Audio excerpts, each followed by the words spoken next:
सबसे पहली जो इम्पोर्टेंट बात होती है ना ऐसे में, वो ये होती है कि हमने ना टॉपिक को अंडरस्टैंड करना होता है।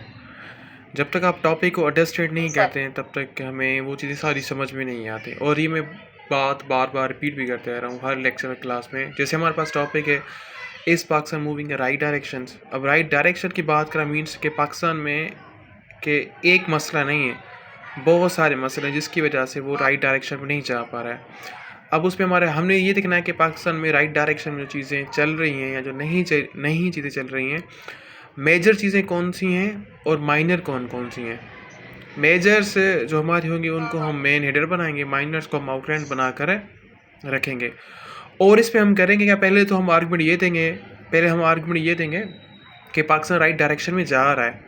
अब राइट डायरेक्शन में जो करंटली जा रहा है तो उसमें कौन-कौन सी चीज़ें हो रही हैं, ठीक है? फिर उसके बाद हम करेंगे कि पाकिस्तान राइट डायरेक्शन में नहीं जा रहा है तो उसमें कौन-कौन से चैलेंजेस हैं, कौन-कौन सी इंपॉर्टेंट पॉइंट्स हैं, वो सारी हम यहाँ पर डिस्कस करेंगे, ठीक है? फिर उसके बाद हम उसको जो है वो की फैक्टर्स लिखेंगे, ठीक है? हम उसे काउंटर करेंगे कि तो इस वजह से पाकिस्तान राइट डायरेक्शन में नहीं जा रहा है। देन हमारा फिर रिकमेंडेशन आ जाएगा, जिसे हम एंटीथेसिस भी कहते हैं। फिर हमारा कंक्लूजन आ जाएगा। तो देखो, टॉपिक को अंडरस्टैंड करना, समझना ऐसे में बहुत ज़्यादा ज़रूरी है।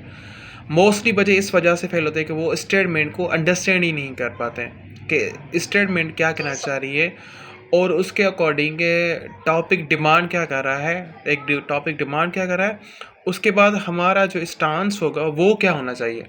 जो हम स्टांस ले रहे हैं, क्या वो टॉपिक की डिमांड पूरी कर पाएगा या नहीं कर पाएगा, या ये नहीं कि हम राइट डायरेक्शन में जाएंगे ही नहीं।